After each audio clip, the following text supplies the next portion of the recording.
Sudden plan আর চটজলদি ready হয়ে ঝপ করে বেরিয়ে পড়া। এই ছোট্ট ছোট্ট আউটিংগুলো না আমাদের এই বিজি লাইফটার মধ্যে অনেকটা রিফ্রেশমেন্ট এনে দেয়, জানো তো। ঠিক এরকমই একটা রিফ্রেশ ডে ছিল আমাদের জন্য এইটা। আমরা হঠাৎই একদিন প্ল্যান করে কিন্না আমি মা তিনজনে মিলে টোটো বুক করে বেরিয়ে পড়েছিলাম। গিয়েছিলাম কামদেবপুরে।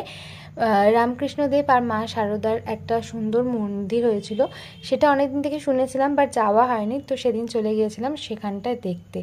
এসে না আমার জাস্ট ভীষণ ভালো লেগেছে। ভীষণই শান্ত স্নিগ্ধ একটা জায়গা, চারিদিকে সবুজে ঘেরা একটা খুব সুন্দর মন্দির। এখানটাতে গেলে তোমরা এক বুক অক্সিজেন নিয়ে ফিরবে এবং অনেকটা শান্তি নিয়ে ফিরবে, এতটুকু আমি তোমাদের গ্যারেন্টি দিতে পারি। কিভাবে যাবে সমস্ত ডিটেলস আমার ইউটিউবের বড় ব্লগে অলরেডি দেওয়া আছে, তোমরা চাইলে চেক করতে পারো। আমি এই ভিডিওর ফার্স্ট কমেন্ট আর ডেসক্রিপশনে বড় ভিডিও লিঙ্কটা দিয়ে দিলাম। সময় করে একদিন ঘুরে এসো, তোমাদেরও ভালো লাগবে। সবাই খুব ভালো থেকো, বাই।